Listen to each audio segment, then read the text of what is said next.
Bonjour et bienvenue dans ce nouveau tuto. Aujourd'hui, on va voir comment confectionner ce sac japonais.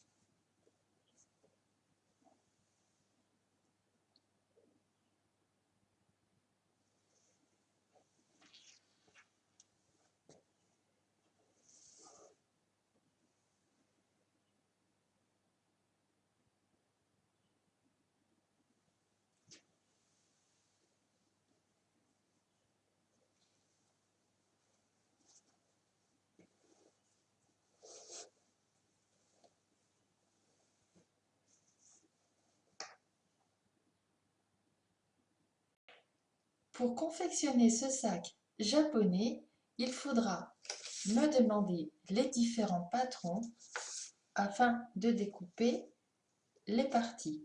Ces patrons sont prévus avec les marges de couture de 1 cm. Pour ce modèle-ci, j'ai choisi d'utiliser deux sortes de tissus différents. Vous pouvez en utiliser 4, c'est au choix. On va commencer par assembler les parties basses sur la hauteur.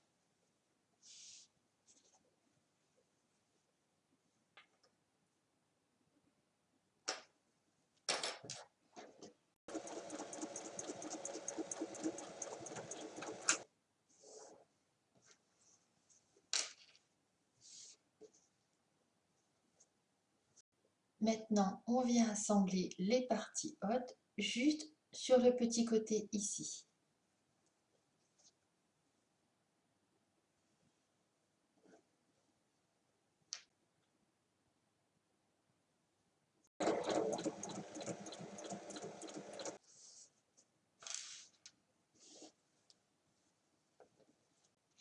Je viens bien faire correspondre les coutures et je vais assembler le haut et le bas, endroit contre endroit.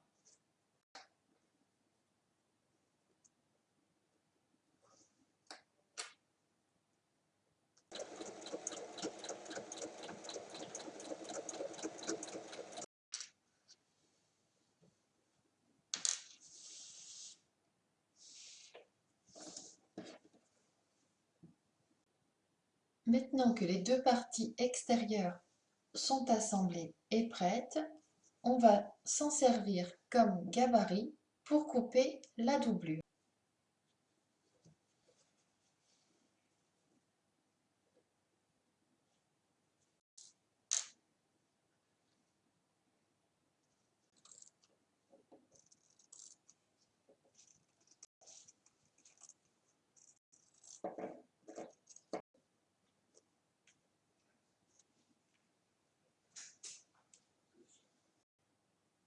Je positionne chaque partie endroit contre endroit, donc les parties extérieures et les parties intérieures.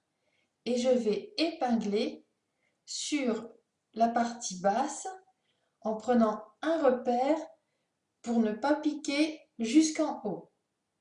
Une fois que le bas est épinglé, je prends un repère à 2 cm au-dessus de la couture, ici et ici.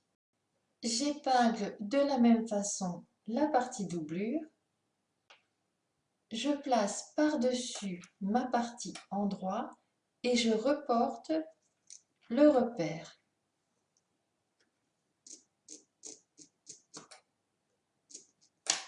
De chaque côté.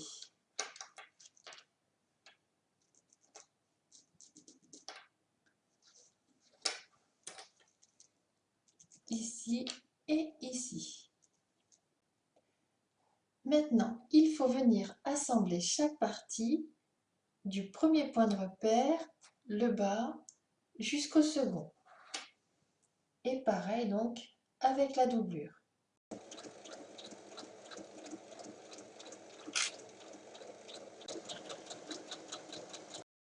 j'ai mis la partie doublure sur l'endroit.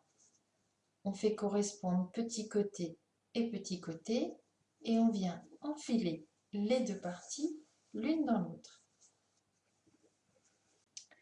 Alors on va venir ensuite épingler les parties entre elles, donc l'endroit et l'envers, la grande bretelle avec la grande, la petite avec la petite, et on fait pareil de l'autre côté.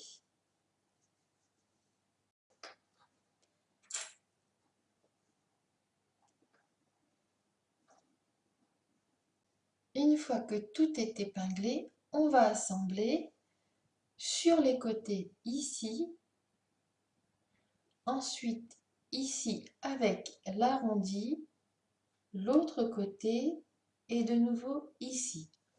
On n'assemble pas en haut et sur un des côtés, on laisse une ouverture de 8 cm.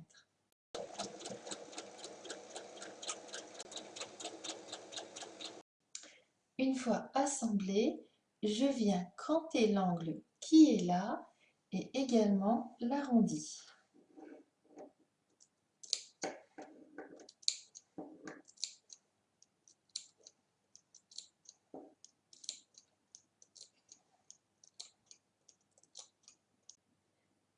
Puis je retourne mon sac par l'ouverture que j'ai laissée.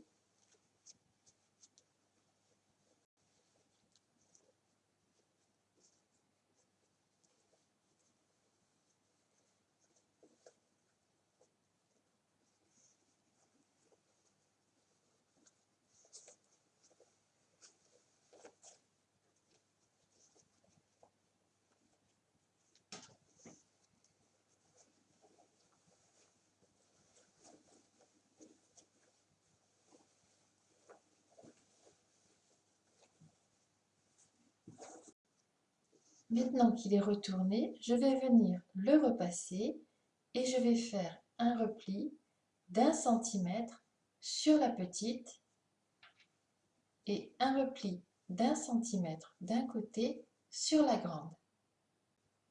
Une fois que le repli est fait, je viens glisser l'autre partie à l'intérieur et j'épingle.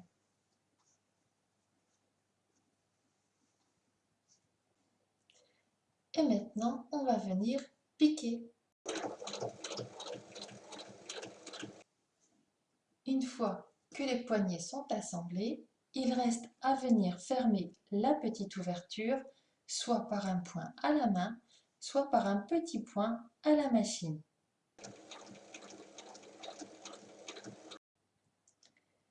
Et voilà votre sac japonais terminé.